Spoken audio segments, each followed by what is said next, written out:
అన్నప్రాసన కార్యక్రమానికి ఇచ్చేసినటువంటి గ్రామంలోని మన అంగన్వాడీ పిల్లల తల్లులకు మరియు గర్భవతులు బాలింతలు మరియు మన రోడ్ల గ్రూపు సంఘమిత్రులు మరియు ఇక్కడికి ఇచ్చేసినటువంటి అందరికీ కూడా నా యొక్క నమస్కారాలమ్మా. మనము ప్రతి నెల కూడా అంగన్వాడీ కేంద్రంలో ఈ యొక్క ఈవెంట్స్ అనేవి జరుపుకుంటున్నాం. ఎందుకంటే 6 నెలలు పూర్తయినటువంటి 7 నెలల్లో పడిన బిడ్డకు అదనపు ఆహారాన్ని మొదలు పెట్టాలి. 6 నెలల వరకు కూడా తల్లి పాలు సరిపోతాయి. ఎటువంటి నీళ్లు కానీ ఎటువంటి ద్రవ పదార్థాలు కానీ బిడ్డకు 6 నెలల వరకు మనం తాగించకూడదు. 6 నెలల వరకు తల్లి పాలు సరిపోతాయి. తల్లి పాలల్లో ముఖ్యంగా మనకు ప్రకృతి సిద్ధంగా దేవుడు ఇచ్చిన వరం అంటారు తల్లిపాలు. డబ్బించుకునే పని లేదు. ఆ తల్లిపాలు తాగడం వల్ల బిడ్డకు చాలా ప్రాణాంతకమైనటువంటి వ్యాధులు నయమవుతాయి. అర్థమవుతా ఉందా? బిడ్డ కూడా చాలా తెలివిగా యాక్టివ్గా గ్రోత్ బాగుంటాడు. కాబట్టి తల్లిపాలు 6 నెలల వరకు. ఆ తర్వాత బిడ్డకు ఎదుగుదలకు పెరుగుదలకు బిడ్డకు తల్లిపాలు సరిపోవు. అందుకని మనం అదనపు ఆహారాన్ని మొదలు పెట్టడానికి మనకు 6 నెలల తర్వాత ఈ యొక్క అన్నప్రాసన కార్యక్రమం అనేది మన స్కూల్లో జరుపుకుంటున్నాము. ఎందుకంటే ఫస్ట్ అంగన్వాడీ కేంద్రంలో మనకు బాలామృతం 6 నెలలు పూర్తయినటువంటి పిల్లలకు 3 సంవత్సరాల పిల్లలకు బాలామృతం ప్యాకెట్ తినడానికి రెడీగా ఉన్నటువంటి బాలామృతం ప్యాకెట్ ఇస్తున్నాం. 2.5 కేజీలు రోజుకు 100 గ్రాములు. 6 నెలలు పూర్తయినటువంటి బిడ్డకు ఉదయం 30 గ్రాములు, మధ్యాహ్నం 30 గ్రాములు, సాయంత్రం 40 గ్రాములు. వేడి నీళ్ళల్లో వేడి పాలల్లో జావలాగా, ఎవరు మాట్లాడుతుండేమో జావలాగా బాగా కలబెట్టి, ముఖ్యంగా తల్లి శుభ్రంగా ఉండాలి. రోజు స్నానం చేయాలి, రోజు హ్యాండ్ వాష్ చేయాలి సబ్బుతో. బాగా వంట చేసేటప్పుడు హ్యాండ్ వాష్ చేసుకోవాలి. ఎందుకంటే ఇంకొక బిడ్డకు ముక్కు చీది ఉంటుంది.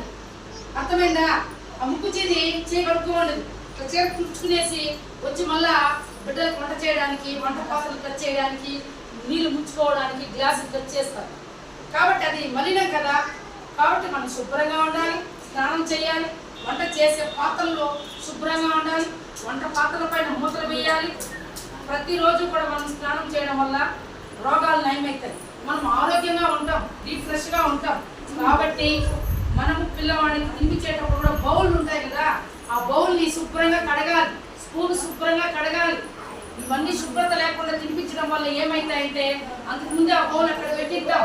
ఎవరైనా మాట్లాడేది, బౌల్ పెట్టినప్పుడు దాంట్లో బల్లి వెళ్ళింటుంది, రెల్ల వెళ్ళింటుంది, దాన్ని మనం కడగము, దాంట్లోనే పెట్టి అట్లే తినిపిస్తాం. ఆ స్పూన్ మీద ఏ బల్లో, ఏ రెల్లో, ఏ ఎలకో వెళ్ళిపోయింటారు. దాన్ని మనం కడగకుండా అట్లా పెట్టడం వల్ల ఏమవుతుంది, బిడ్డకు వామిటింగ్స్, మోషన్స్ అయ్యే అవకాశాలు ఉంటాయి. దాంట్లో బల్లి గుడ్డ వేసిండొచ్చు, అర్థమైంది, ఎలకలు గల్లి చేసింది, మనం చూసుకోము తల్లిగా. అందుకని మనము ప్రతిదీ బిడ్డకు తినిపించేటప్పుడు శుభ్రత పాటించాలి. మనం శుభ్రంగా ఉండాలి. మనం తినిపించే బౌల్స్ కానీ పాత్రలు ఇవన్నీ శుభ్రంగా. కాబట్టి అంగన్వాడీ కేంద్రంలో ఈ యొక్క అన్నప్రాసన కార్యక్రమం ప్రతి నెల కూడా 6 నెలలు పూర్తయినటువంటి వాళ్ళకు చేస్తున్నాము. అలాగే మనకు 3 నెలల గర్భవతిని తెలిసిన వెంటనే అక్కడ నమోదైతే మన అంగన్వాడీ కేంద్రంకి వచ్చిన తర్వాత అంగన్వాడీ కేంద్రంలో కూడా ఆమెను ఆహ్వానించి ఆమె కూడా మనం అంగన్వాడీ కేంద్రం నమోదు చేసి అంగన్వాడీ కేంద్రం గర్భవతికి బియ్యము, పప్పు, ఆయిల్, కోడిగుడ్లు, పాలు ఇస్తున్నాము. ఎందుకంటే పుట్టబోయే బిడ్డ ఆరోగ్యవంతంగా పుట్టాలి, తల్లి కూడా ఆరోగ్యవంతంగా ఉండాలి. బీపీ, షుగర్లు రాకుండా అన్ని చెకప్స్ చేసుకోవాలి. డెలివరీస్ నార్మల్ డెలివరీస్ కావాలి. అర్థమైంది. వీటన్నిటికీ ప్రభుత్వము పౌష్టికాహార లోపాన్ని నివారించడానికి, శిశు మరణాలు, మాతృ మరణాలు నివారించడానికి ఈ అంగన్వాడీ కేంద్రంలో మనం అంగన్వాడీకి ప్రతిరోజు కూడా మన పిల్లలకి భోజనం పెడుతున్నాం. అంగన్వాడీ పిల్లలకి అలాగే గర్భవతి టీహెచ్ఆర్ ఇస్తున్నాం, బాలిక టీహెచ్ఆర్ ఇస్తున్నాం, చిన్న బిడ్డ టీహెచ్ఆర్ ఇస్తున్నాం. కాబట్టి ప్రతి ఒక్కరూ కూడా మీరు అందరూ తల్లులు ఇక్కడికి వచ్చిన వాళ్ళు మీరు కూడా శుభ్రత పాటించాలి. మీరు వెళ్ళిన తర్వాత మన బిడ్డలు కూడా శుభ్రంగా ఉండేటట్టుగా మనం చూసుకోవాలి.